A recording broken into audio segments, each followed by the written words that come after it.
Go ahead. John Burnside and Marsha Carter are here. We don't schedule these. We're glad to have you, and you're going to talk about the upcoming Crawdad Days 5K race. We are. We're Tell excited us about it. Well, we've been doing this. Actually, this race has been going on longer than Crawdad Days has gone on. We think we're about the 30th year, or really? Something along those lines. And you know, back when running became somewhat popular in the 70s, Steve Fontaine, all that kind of stuff. This 5K has blossomed. It has really blossomed, and with a new generation of people interested in health, it just makes sense the hospital would want to continue to do a 5K. You bet. And now, has the hospital been sponsoring this from the very beginning?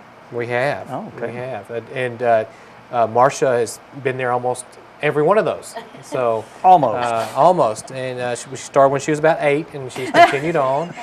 And but we're excited because it gives us an opportunity to be a part of Crawdad Days with something that we're passionate about, health and fitness and things of that nature. And we start very early on Saturday morning, and then what gives us an opportunity to do is you can come run our race, walk our race, whatever is convenient for you, and then you can just move on down to the children's stages and the other things as the day goes on. And we know that happens because my daughter always would dance on the children's stage. I'd always miss it, you know, and so we're finishing up about that time because we're cleaning up, but our participants just can wander right on down and be a part of other events. Nice. That's a good point to bring up, that it's not only a running race, it's a walking race too. And I want to talk about some technology, some new additions to technology on timing too. You want to talk a little bit about that too? Yeah. Go ahead. Yeah, one of the things. Whoever. Well, runners know these terms when we talk about chip timing and things of that nature. If in part of bigger events, what our goal was as a team was we wanted to be the best 5K out there, and there's lots of 5Ks, but we want to be the best, and not that we're trying to be better than others, but we felt we owed it to people after 30 years to continue to improve, and we added chip timing this year, which is a electronic chip that goes on the bottom it goes on top of your shoe, and it allows us to record the exact time that you cross the start line, because if you've looked at our event, we have 500 people last year, over 500. So when they run through our event, it doesn't start till they get to the start line.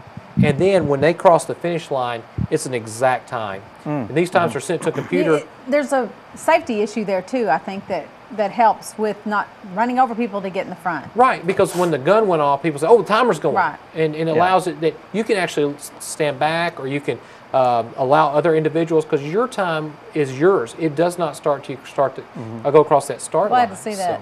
And that's a way of us saying, how can we make this better? How can we do this, make it more professional? Chip timing was something a lot of people asked for. And how much are the chips? Oh, that's a good question. I think they were about, what, $2 a piece? Yeah. They're disposable chips. And and that's a good point, Dan. We did not raise our entry fee to accommodate that.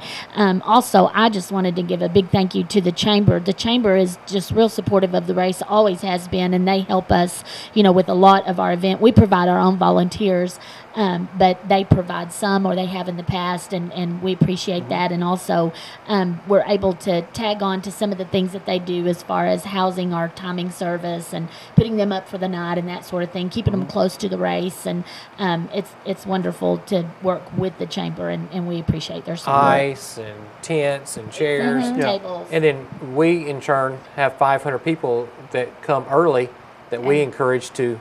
They run through. You run through Crawdad Days, Right. And so you get to see a lot of events. So you can go back and say, "Wow, I want to go do that rock climbing wall or whatever you want to do." And but it is lots of fun. And like I said, we had 550 last year. And what we encourage people to do is don't get caught up in the run. It's /walk. It could be walk/run. And you don't have to race. I mean, you don't have to have that time factor as a 500 issue people if you don't want participated, and only a small handful will wear what Marsha's modeling for us here, which is the medals. And we give medals out in each age category, 3 deep. So first, second, third in each age category. And we also recognize the overall runner and walker in each male and female divisions. It's really to come out and talk about, you know, not just running, but being healthy. And it's lots of fun too. And we're always interested in the weather, and we're excited to hear that it's going to be good weather. Yeah. And so, can you still pre-register? That's what we're here. The issue is due to broadcast times, pre-registration will probably be gone, but you can pre-register at a higher rate. So today, which is the 11th, today's the 11th, right? It is. It's $20, and starting tomorrow will be $25.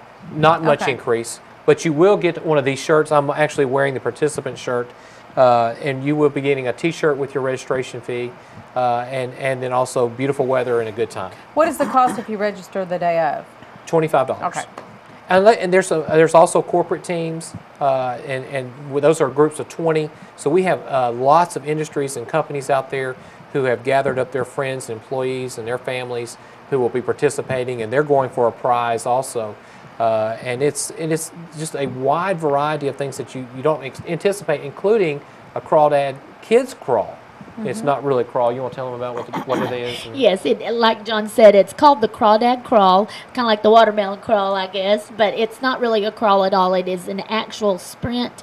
And this year, Kimberly Keeter, who is our Crawdad Crawl specialist, is implementing some different things in with the crawl, and they're going to be actually doing kind of a little obstacle course where it's not just a sprint. And we have 2 age divisions, 0 to 5 and 5 to 9, so it'll be more competitive there. And it's to involve the whole family. We want the whole family to come down to the festival, start out at 8 o'clock with the race. If you have not registered, you need to register, and you want to do it the day of, rather. You need to register by 7:30 that morning.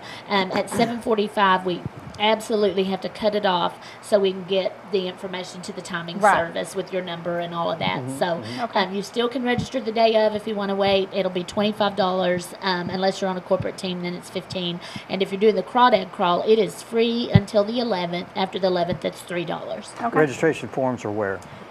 That's Crawdaddays.org, NARMC.com, the hospital marketing office, and the chamber office. Okay. Okay. All right. Thank you. Thank you. Thank y'all for Yeah. being here. Thank Good. you. All right. Up next, we have Ashley Colliver, and she's going to be talking about the children's stage and all the events that are going to be going on there. So stay with us. We'll be right back.